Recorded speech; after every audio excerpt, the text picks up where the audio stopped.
नमस्कार दोस्तों, मैं हूं अशोक शेरा और आप जुड़ चुके हैं मेरे फेसबुक लाइव से। जैसा कि आपने इस लाइव की हेडिंग में देखा होगा कि राज्य सरकार ने इस वक्त की बड़ी खबर मैं आप लोगों को बताने के लिए लाइव आया हूं। राज्य सरकार ने जो गाइडलाइन चल रही थी कोरोना को, लॉकडाउन को लेकर जो सरकार की गाइडलाइन थी, उसमें अब नई गाइडलाइन जारी की है, यानी कि अनलॉक की तैयारी सरकार ने कर दी है और अनलॉक को लेकर राज्य सरकार द्वारा नई गाइडलाइन भी जारी कर दी गई है। तो वो पूरी जानकारी आप लोगों तक एक एक चीज पूरी जानकारी है वो सरल भाषा में आप लोगों तक पहुंचाने की कोशिश है और एक एक चीज आपको पूरी जानकारी के साथ लाइव आकर बताऊंगा। उससे पहले आप सभी लोगों से रिक्वेस्ट है कि आप एक बार इस वीडियो को शेयर करें ताकि अधिक से अधिक लोग हमारे साथ जुड़ें और प्रत्येक लोगों तक पूरी जानकारी पहुंचे। जल्दी से जल्दी एक बार शेयर कर दें ताकि करीब 1000 लोग जुड़ जाएं। उसके बाद मैं ये जानकारी शेयर करूं, क्योंकि मैं अभी पहले कुछ जानकारी बता दूंगा, कुछ लोगों तक ये जानकारी पूरी नहीं पहुंच पाएगी। इसलिए सभी हमारे दर्शक जितने भी लोग हैं वो देख रहे हैं, जल्दी से जल्दी वीडियो शेयर कर दें और साथ ही अधिक से अधिक लोग जुड़ जाएं, तमाम लोग हमारे साथ जुड़ें।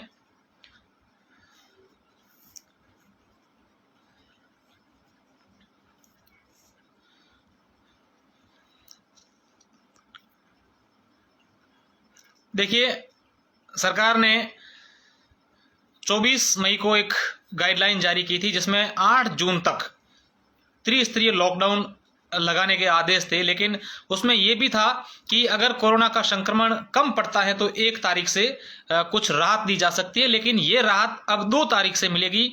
यानी कि अब जो नई गाइडलाइन है वो 2 जून से लागू होगी, 2 जून 5 बजे से।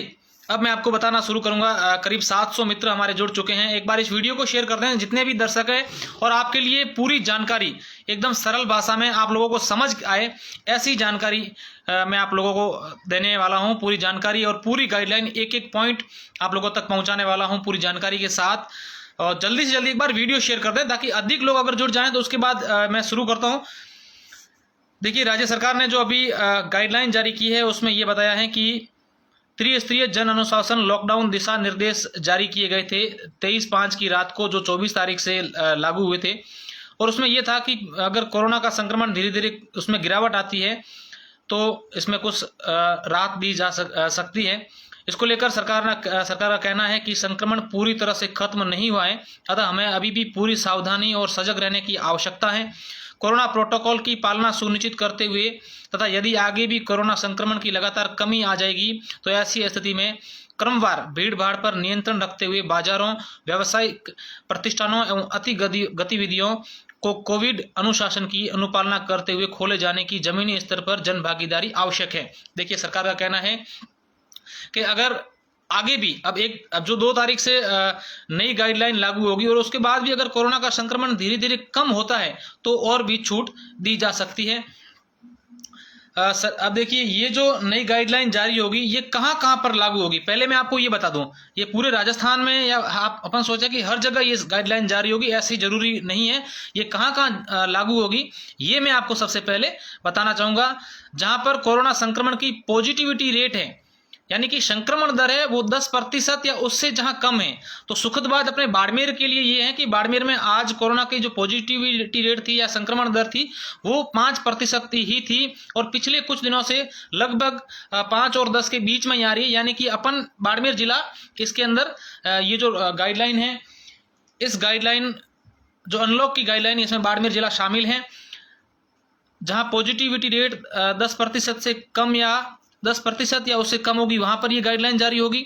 ऑक्सीजन समर्थित बेड, आईसीयू, वेंटिलेटर का उपयोग 60% से कम होना चाहिए। देखिए, एक और इन्होंने कहा है कि ये गाइडलाइन वहां लागू होगी जहां पर ऑक्सीजन के जो समर्थित जो बेड हैं या आईसीयू है या वेंटिलेटर जो बेड है, जहां पर भी जिस जिले में वो उसकी जो उपयोग है वो 60% या उससे कम होना चाहिए। यानी कि अगर 100 बेड किसी जिले में हैं और उसमें 70 बेड भरे हुए हैं तो वहां पर ये गाइडलाइन लागू नहीं होगी। अगर 60% या उससे कम बेड खाली है, भरे हुए हैं, तो वहां पर ये गाइडलाइन लागू होगी। तो ये बाड़मेर जिले पर ये भी लागू होती है। प्रत्येक ग्राम पंचायत, प्रत्येक पंचायत समिति एवं नगर पालिका स्तर पर कम से कम 30 बिस्तरों वाला कोविड केयर सेंटर होना चाहिए। जिस जिले में है या जिस पंचायत समिति में है या जिस नगरपालिका स्तर में है तो वहां पर ये लागू होगी।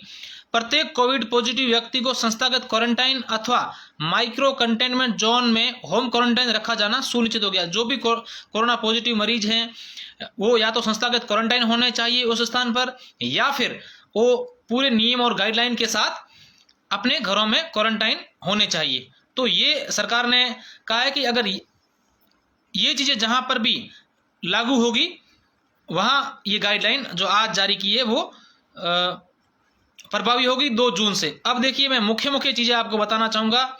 शुक्रवार दोपहर 12 बजे से मंगलवार प्रातः 5 बजे तक पूरे प्रदेश में जन अनुशासन वीकेंड कर्फ्यू रहेगा। अब इनके छूट के बावजूद भी देखिए 1300 मित्र हमारे जुड़ रहे हैं, इस वक्त जुड़ चुके हैं, और वो सभी लोग एक बार इस वीडियो को शेयर कर दें।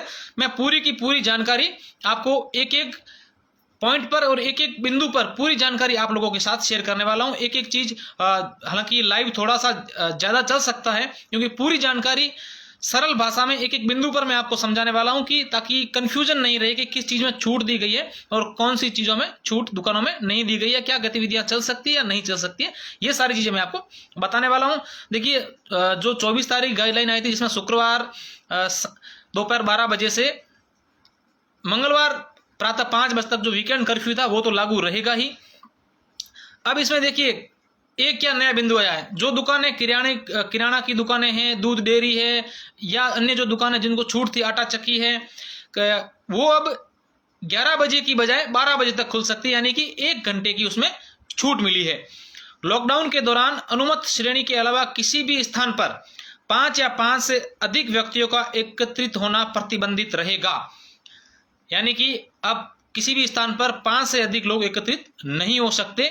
ये सरकार के नए निर्देश आए हैं। अब मैं आपको सबसे पहले बताता हूं कि प्रतिबंधित क्या रहेगा। राजस्थान में अब जो नई गाइडलाइन आज सरकार ने जारी की है जो 2 तारीख से प्रभावी होगी, यानी कि परसों सुबह 5 बजे से प्रभावी होगी, उसमें क्या प्रतिबंध रहेगा, जिन पर रोक किन किन चीजों पर रहेगी, वो एक एक पॉइंट में बता रहा हूं। किसी भी प्रकार के सार्वजनिक, सामाजिक, राजनीतिक, खेलकूद संबंधी, मनोरंजन, शैक्षणिक, सांस्कृतिक एवं धार्मिक समारोह, जुलूस, त्योहार, मेले एवं हाट की अनुमति नहीं होगी। अब मैं जो बता रहा हूं ये वो सारी चीजें जो प्रतिबंधित हैं, जिनको छूट नहीं है। किसी प्रकार के समारोह की, जुलूस की, मेलों की, त्योहार की, हाट बाजार की अनुमति नहीं है। राज्य के सभी निवासियों जिनके द्वारा दिनांक 30/6/2021 तक शादी समारोह का आयोजन किया जा रहा है, वो इस प्रकार के कार्यक्रम को 30/6 के पश्चात आयोजित करें ताकि कोविड संक्रमण पर रोक लगाई जा सके। यानी कि शादी समारोह पर भी 30 जून तक रोक है। 2 चीजें मैं आपको जो जहां छूट है वो मैं बता रहा हूँ, छूट जो नहीं है, जो प्रतिबंधित है, वो मैं 2 चीजें बता दी हैं। एक तो किसी प्रकार के कार्यक्रम नहीं हो सकते, दूसरी शादियां जो है वो 30 जून तक बंद रहेगी। विवाह से संबंधित किसी भी प्रकार के समारोह, डीजे, बारात, निकासी, प्रतिभोज इत्यादि की दिनांक 30/6 तक अनुमति नहीं होगी। यानी कि ये सारी चीजें वो पुरानी सेम है। तीसरा जो पॉइंट है, 2 पॉइंट होते हैं। तीसरा पॉइंट है धार्मिक स्थलों पर प्रबंधन द्वारा नियमित पूजा अर्चना, इबादत, प्रार्थना आदि की जारी रहेगी, परंतु कोरोना संक्रमण पर नियंत्रण हेतु श्रद्धालुओं एवं दर्शनार्थियों के लिए राज्य में सभी प्रकार के धार्मिक स्थल बंद रहेंगे।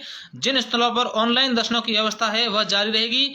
पूजा अर्चना, इबादत, प्रार्थना आदि घर पर ही की जाए। यानी कि मंदिर और धार्मिक जितने भी स्थल है, मंदिर मस्जिद जो भी है, वहां पर जो प्रबंधन समिति है, वहां जो लोग हैं, जो पुजारी है, जो अंदर बैठे हैं, वो पूजा अर्चना कर सकते हैं। वो अंदर बैठे और जो भी पूजा अर्चना है वो कार्यक्रम कर सकते हैं। जिनके पास लाइव दर्शन दिखाने की व्यवस्था है वो लाइव दर्शन दिखा सकते हैं, लेकिन दर्शन करने के लिए दर्शनार्थी और श्रद्धालु वहां पर नहीं जा सकते। ये रोक प्रतिबंध रहेगा। Cinema hall, theatre, multiplex, auditorium, swimming pool, gym, मनोरंजन पार्क, पिकनिक स्पॉट, समस्त प्रकार के खेल मैदान एवं सार्वजनिक उद्यान एवं ये सारे बंद रहेंगे। देखिए सिनेमा हॉल, थिएटर, जिम है और पिकनिक स्पॉट है, पार्क है, ये सारे बंद रहेंगे। पूर्णतः वातानुकूलित शॉपिंग कॉम्प्लेक्स और मॉल खोलने की अनुमति नहीं होगी। किसी प्रकार की कॉम्प्लेक्स खोलने की सरकार छूट नहीं दे रही है। समस्त शैक्षणिक, कोचिंग संस्थाएं और लाइब्रेरी आदि बंद रहेगी। समस्त सार्वजनिक परिवहन जैसे निजी एवं सरकारी बस पूर्ण रूप से बंद रहेंगे। बारात के लिए, आवागमन के लिए बस, ऑटो, टेम्पो, ट्रैक्टर, जीप इत्यादि की भी अनुमति नहीं होगी। देखिए, सभी लोग पूछ रहे हैं कि बसें चालू होगी या नहीं होगी। आपको इस जो सवाल है इसका जवाब मिल चुका है कि समस्त प्रकार के परिवहन है, जैसे निजी बसें हैं या सरकारी जो बसें हैं, वो बंद रहेगी पूर्ण रूप से। और बारात के लिए भी, आवागमन के लिए किसी प्रकार के वाहन की अनुमति नहीं होगी। ये सारी चीजें थी वो तो जो बंद रहेगी वो। अब क्या खुल रहा है, किसको छूट मिली है, क्या अब इस नए गाइडलाइन में, अनलॉक की जो गाइडलाइन है, इसमें क्या खोल सकते हैं, ये मैं आपको चीज आगे बताने वाला हूं बिंदु वाइज। तमाम लोग एक बार इस वीडियो को शेयर कर दें। देखिए 1700 मित्र हमारे जुड़ चुके हैं, हमें लाइव देख रहे हैं। मैं सभी से एक बार रिक्वेस्ट करूंगा कि एक बार इस वीडियो को शेयर करें ताकि अधिक से अधिक लोग हमारे साथ जुड़ें और अधिक से अधिक लोगों तक प्रत्येक प्रकार की जानकारी पहुंचे। प्रदेश के समस्त सरकारी कार्यालय 25% कार्मिकों की उपस्थिति के साथ प्रातः 9:30 बजे से शाम को 4 बजे तक अनुमत होंगे। जितने भी गवर्नमेंट ऑफिसेज हैं जिसमें 25% स्टाफ को बुला सकते हैं और वो सुबह 9:30 बजे से शाम को 4 बजे तक खुली रह सकते हैं। और दिनांक 7 जून से सभी सरकारी कार्यालय में 50% की क्षमता के साथ अनुमत होंगे। अभी 7 तारीख तक 25% स्टाफ को सरकारी ऑफिस में बुला सकते हैं और उसके बाद 7 तारीख से 50% लोग स्टाफ जो है, कार्मिक हैं, वो आ सकते हैं और गाइडलाइन की पालना करते हुए। प्रदेश के समस्त निजी कार्यालय यानी कि प्राइवेट ऑफिस जो है, उनके लिए सरकार ने क्या गाइडलाइन निकाली है वो बता रहा हूं। प्रदेश के समस्त निजी कार्यालय कोरोना प्रोटोकॉल की पालना करते हुए 25% कार्मिकों की उपस्थिति के साथ दोपहर 2 बजे तक खोले जावे एवं समस्त निजी कार्यालयों एवं अपने कार्मिकों के पास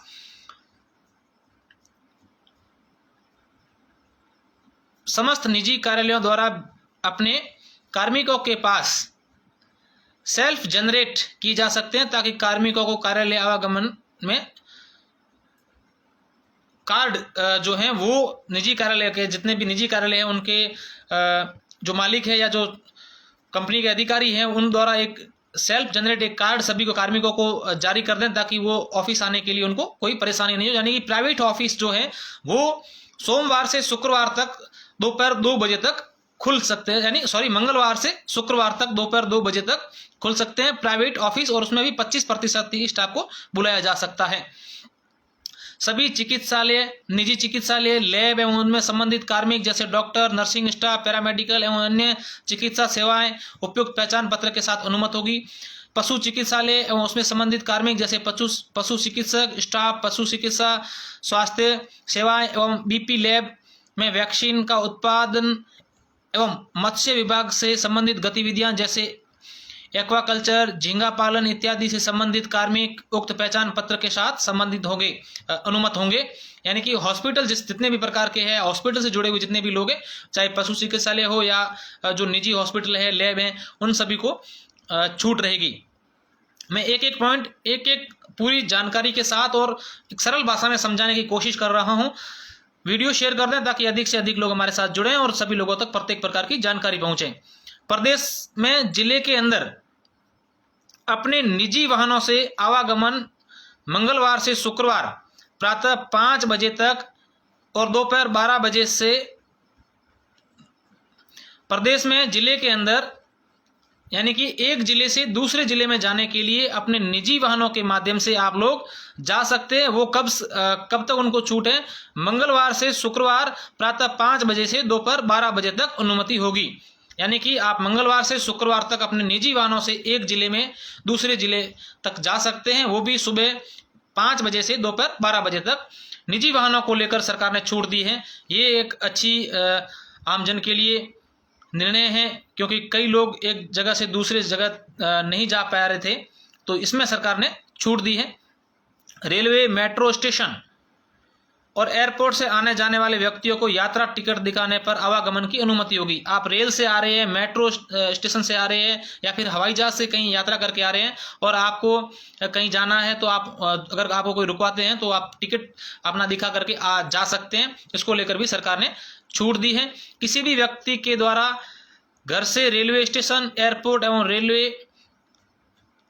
रेलवे स्टेशन, एयरपोर्ट पर मेडिकल इमरजेंसी एवं अनुमत श्रेणियों के आवागमन हेतु उपयोग में ली जाने वाली टैक्सी, ओला एवं उबर, ऑटो, ई रिक्शा सेवा अनुमत होगी। अब देखिए, किसी भी रेलवे स्टेशन या एयरपोर्ट तक जाने के लिए आपको किसी भी टैक्सी को वो छूट है, या आप रेलवे स्टेशन से किसी मेडिकल काम को लेकर कहीं जा रहे हैं तो उनको भी टैक्सी लेकर आप लेकर जा रहे हैं तो उनको भी ठीक है, उनको भी छूट है। ये गाइडलाइन सरकार ने जारी की है। प्रदेश में दिनांक 10 जून के पश्चात रोडवेज बसों, निजी बसों का संचालन अनुमत होगा, जिसके संबंध में अलग से दिशा निर्देश जारी किए जाएंगे। यानी कि 10 जून के बाद ही बसें शुरू होगी, ये सरकार ने स्पष्ट शब्दों में कह दिया है। कुछ लोग पूछ रहे हैं, अलग अलग सवाल पूछ रहे हैं अलग अलग दुकानों को लेकर। मैं जो सरकार ने जिसको छूट दी है वो एक एक पॉइंट पर मैं आपको सारी चीजें बहुत ही बारीकी से और बहुत ही सरल भाषा में समझाने की कोशिश कर रहा हूँ। एक एक पॉइंट वाइज मैं आपको सारी चीजें बता रहा हूं। कोविड मरीजों के साथ आए अटेंडेंट को हॉस्पिटल प्रशासन द्वारा जारी किया गया पास ही अटेंडेंट द्वारा मरीज से संबंधित आवश्यक सेवाओं जैसे खाना, दवाइयां इत्यादि लाने हेतु उपयोग में लिए जा रहे वाहन की अनुमति होगी। यानी कि आप किसी पेशेंट के साथ आए हैं और आपको किसी काम के कहीं आना जाना है तो आप जो हॉस्पिटल में आपको एक अटेंडेंट कार्ड साथ में दिया जाएगा, वो आप उसकी वो दिखाकर आप कहीं आ जा सकते हैं।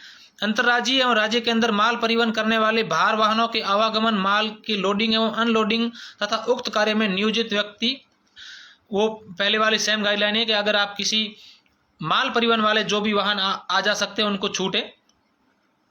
राष्ट्रीय एवं राजमार्गों पर संचालित ढाबे एवं वाहन रिपेयर की दुकानें, देखिए एक नई बिंदु है कि हाईवे पर जितने भी ढाबे हैं और वाहनों को रिपेयर करने वाली जो दुकानें हैं वो खुल सकती हैं। बसें, एक भाई साहब पूछ रहे हैं कि बसें कब चालू होगी, तो सरकार ने जो आज गाइडलाइन जारी की है उसमें ये लिखा है कि 10 जून के बाद ही रोडवेज और निजी बसें संचालित हो सकती है, उससे पहले नहीं होगी। अगर कोरोना का संक्रमण कम होता है तो सरकार इसको लेकर अलग से गाइडलाइन जारी कर सकती है। 11 नंबर पॉइंट है कि गर्भवती महिलाओं और रोगियों को चिकित्सकीय एवं स्वास्थ्य सेवाओं के परामर्श हेतु आवागमन की अनुमति होगी। यानी कि प्रेग्नेंट लेडी को हॉस्पिटल ले जा रहे हैं या अन्य किसी कहीं पर जांच करवाने डॉक्टर के पास जा रहे हैं तो उनको छूट मिलेगी। टीकाकरण हेतु स्वयं के पंचायत समिति, नगर इकाई परिक्षेत्र में स्थित टीकाकरण स्थल पर जाने की अनुमति होगी, किंतु साथ में रजिस्ट्रेशन संबंधी दस्तावेज, अपना पहचान पत्र रखना अनिवार्य होगा। अगर आप कहीं टीका लगाने जा रहे हैं तो आपको छूट है, आप जा सकते हैं, लेकिन आपका आई कार्ड साथ में होना चाहिए। मेडिकल एवं नर्सिंग महाविद्यालय में अध्ययनरत चिकित्सा शिक्षा विभाग द्वारा जारी किए गए दिशा निर्देशों के अनुसार जारी रहेगा। ऑनलाइन डिस्टेंस लर्निंग जारी रहेगी, इसे प्रोत्साहित किया जाए। ऑनलाइन जो है सीखने का काम है वो जारी रहे, उसको प्रोत्साहन करने के लिए सरकार ने गाइडलाइन जारी की है।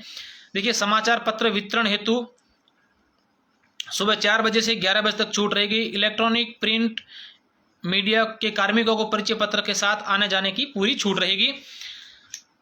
दूरसंचार, इंटरनेट सेवाएं, डाक सेवाएं, कुरियर सुविधा, प्रसारण एवं केबल सेवाएं, आईटी एवं आईटी से संबंधित सेवाएं, उसको भी छूट रहेगी। देखिए, ये पॉइंट काफ़ी लोगों के लिए काम की बात है कि दूरसंचार से जुड़ी अगर आपकी किसी प्रकार की प्रतिष्ठान है, दुकान है या उस सेवा में कहीं जुड़े हुए, इंटरनेट सेवाओं से जुड़ी हुई आपकी कोई काम है, डाक सेवाओं से जुड़ी है, कुरियर सुविधा है, प्रसारण एवं केबल सेवाएं हैं, आईटी और आईटी से संबंधित आप सेवा देते हैं तो उनको आप छूट रहेगी, वो खोल सकते हैं।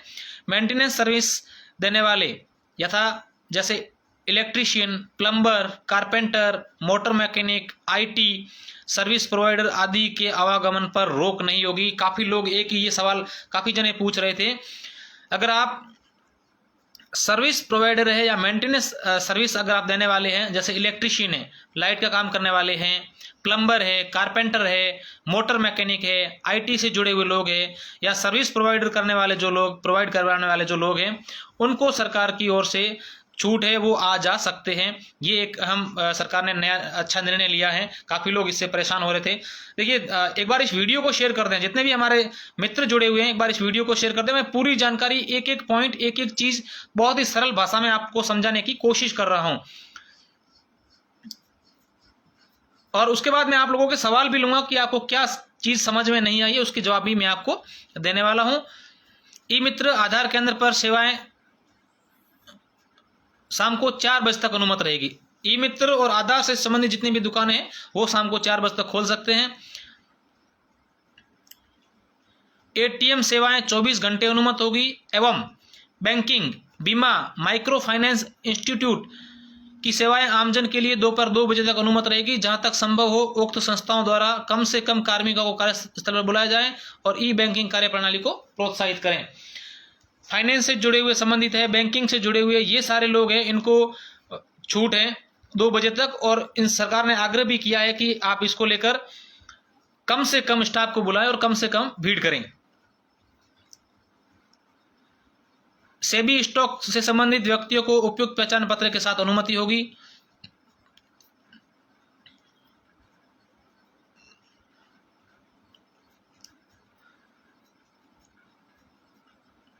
और विभागीय समसंख्यक आदेश दिनांक 23 तारीख को जो आदेश आया था, बिंदु संख्या 31 के क्रम में सभी सुरक्षा मानकों को ध्यान में रखते हुए ई कॉमर्स के माध्यम से सभी प्रकार की वस्तुओं की होम डिलीवरी कर सकते हैं। यानी कि किसी प्रकार की अगर वस्तु भी आप होम डिलीवरी करनी है तो वो कर सकते हैं, उसके लिए सरकार ने छूट दी। यानी अभी कुछ बिंदु बाकी है, उससे पहले मैं आपको एक चीज बता दूं कि अभी जो गाइडलाइन आई है इसमें आने जाने की छूट जो है लगभग काफी हद तक सभी लोगों को छूट मिल चुकी है।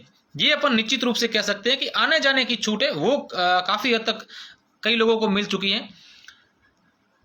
अगला बिंदु है कि इंदिरा रसोई में भोजन बनाने वाले एवं उसके वितरण का कार्य करने वाले रात्रि 10 बजे तक कोविड गाइडलाइन के अनुसार उनका अनुमत होगा, आने जाने में वो आ जा सकते हैं और इंदिरा रसोई रात को 10 बजे तक खुल सकती है। ग्रामीण क्षेत्रों में बढ़ते कोविड को संक्रमण को देखते हुए राष्ट्रीय ग्रामीण रोजगार गारंटी योजना एवं अन्य ग्रामीण विकास योजना में काम करने वाले श्रमिकों को संक्रमण से बचाव हेतु कोविड उपयुक्त व्यवहार एवं सोशल डिस्टेंस की पालना करते हुए विस्तृत दिशा निर्देश ग्रामीण विकास विभाग द्वारा जारी किए जाएंगे। यानी कि ग्रामीण क्षेत्रों में जितने भी काम चलते हैं, नरेगा के या अन्य ग्रामीण विकास योजनाओं के काम चल रहे हैं, उनके लिए अलग से जो इनका विभाग है, ग्रामीण विकास विभाग है, उसके द्वारा गाइडलाइन जारी की जाएगी। कोल्ड स्टोरेज एवं वेयर हाउसिंग की सेवाएं अनुमति होगी। कोल्ड स्टोरेज और वेयर हाउसिंग की जितने भी है वो उनको छूट रहेगी। निजी सुरक्षा सेवाओं से को भी अनुमति रहेगी। सार्वजनिक परिवहन, माल ढुलाई वाहन, अत्यावश्यक सेवाओं में लगे वाहन, उन सब के लिए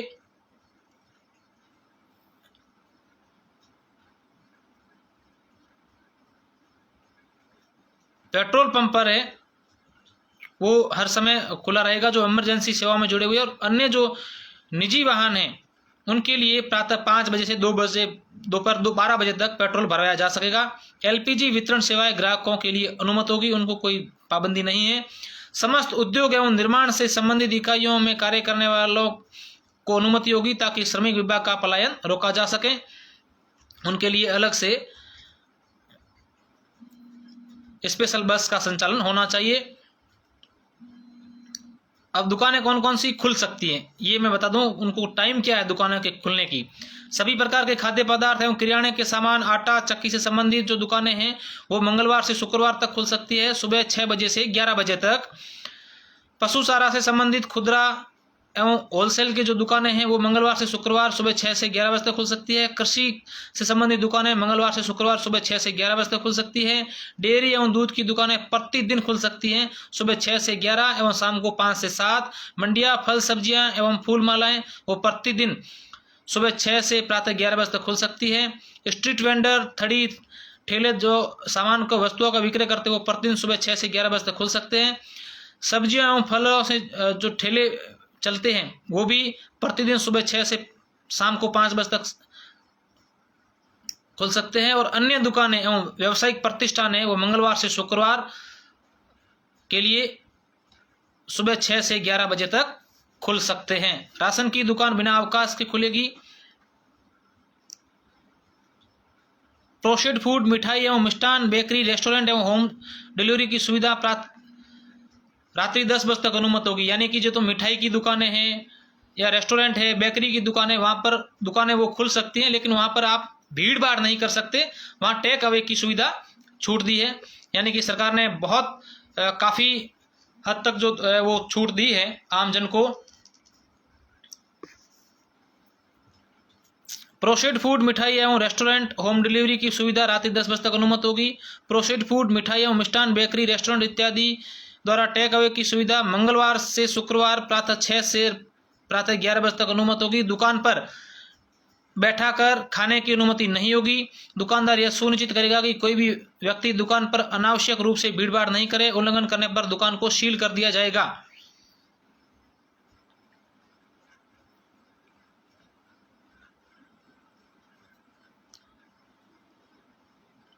मंडियों में फसलों की आवक तथा समर्थन मूल्य पर फसलों की कार्यवाही अनुमत होगी।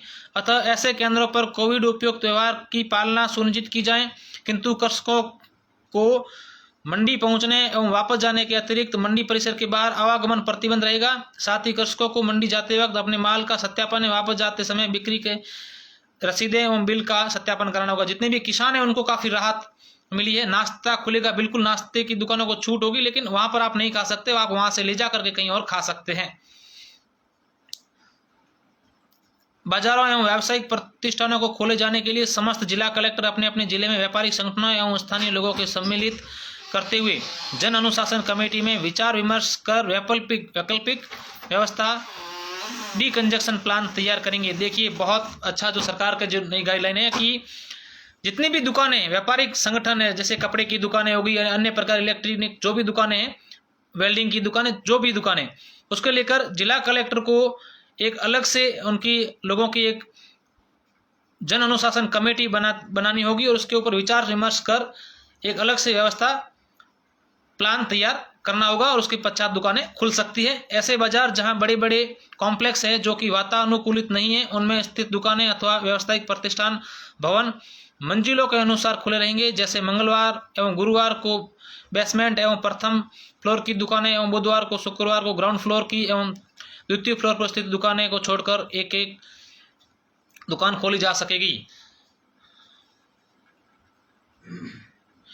दज कमल सिंगल जी लिख रहे हैं कि स्वीट की दुकानें बिल्कुल खुल सकती हैं, लेकिन आप वहां टेक अवे होगा, वहां कोई भी व्यक्ति बैठ नहीं सकता है। देखिए अब मैं आपको स्पष्ट कर दूं, सभी प्रकार की दुकानें सरकार ने खोलने को निर्णय दे दिए हैं। सभी प्रकार के व्यावसायिक जो गतिविधियां हैं वो खुल सकती हैं 2 जून से, लेकिन उसके लिए जिला कलेक्टर को अलग से एक कमेटी बना करके उसमें जिला कलेक्टर अलग से गाइडलाइन जारी करेंगे कि उसमें कौन कौन सी दुकानें कितने बजे तक खुलेगी। सरकार ने अलग जो जरूरी सेवाओं से जुड़ी हुई दुकानें तो उसको लेकर अलग से गाइडलाइन जारी करेगी, ये कर दी है। सैलून की दुकानें भी बिल्कुल खुल सकती है, हार्डवेयर की दुकानें बिल्कुल खुल सकती है, लेकिन ये जिला कलेक्टर पर निर्भर करेगा कि किस प्रकार से दुकानें खुलवानी है।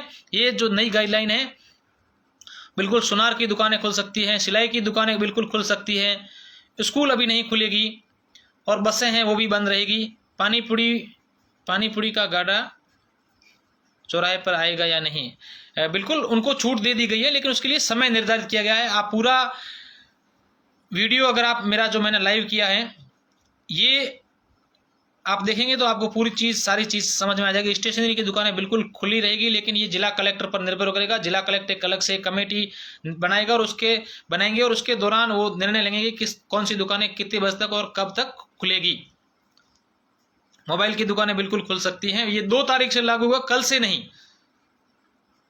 बसें बिल्कुल बंद रहेगी 10 जून तक, बसें निजी और प्राइवेट बसें बंद रहेगी, अपने निजी वाहनों से आ जा सकते हैं।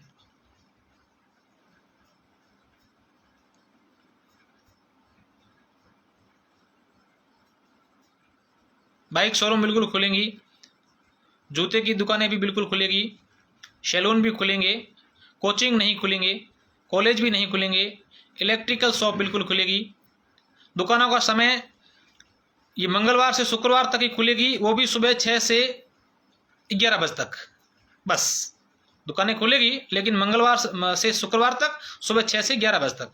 लेकिन किस प्रकार से, देखिए मिठाई की दुकानों को लेकर सरकार ने गाइडलाइन जारी कर दी है, किराना, आटा चक्की, दूध, फल मंडियां, इनको लेकर सरकार ने की है, लेकिन बाकी जितने भी व्यावसायिक प्रतिष्ठान है उसको लेकर जिला कलेक्टर अलग से गाइडलाइन कमेटी के साथ बैठ करके अलग से बताएंगे। तो बहुत बहुत शुक्रिया सभी साथियों को। लाइव काफ़ी लंबा चला और आप सभी लोगों ने पूरा लाइव ध्यान से सुना और आप लोगों ने इस वीडियो को शेयर किया, इसके लिए मैं आपका बहुत बहुत धन्यवाद देता हूं। और भी क्या नई चीज़ आएगी ये सारी चीज़ें मैं आपको बताऊंगा। तब तक के लिए बहुत बहुत शुक्रिया, धन्यवाद। लकड़ी की दुकान बिल्कुल खुलेगी, जूते की दुकान भी खुलेगी, टैक्सी ऑटो चालू है, बसें बिल्कुल भाई साहब बंद रहेगी, टैक्सी सिर्फ बिल्कुल शुरू रहेगी, खाद बीज बिल्कुल अवेलेबल रहेंगे, चाय की दुकानें खुल सकेगी, नाई की दुकानें भी खुल सकेगी, शादी समारोह 30 जून तक बंद रहेंगे, ट्रेन चालू रहेगी, किराना की दुकानों का टाइम सुबह 6 से 11 बजे तक है, कपड़े की दुकान बिल्कुल खुलेगी, दर्जी की भी खुलेगी। एक सवाल को दो बार मत पूछिए भाई साहब, फैंसी की दुकान भी खुलेगी। तो तमाम साथियों को बहुत बहुत शुक्रिया, वीडियो शेयर कर दिए, बहुत बहुत धन्यवाद, जय हिंद।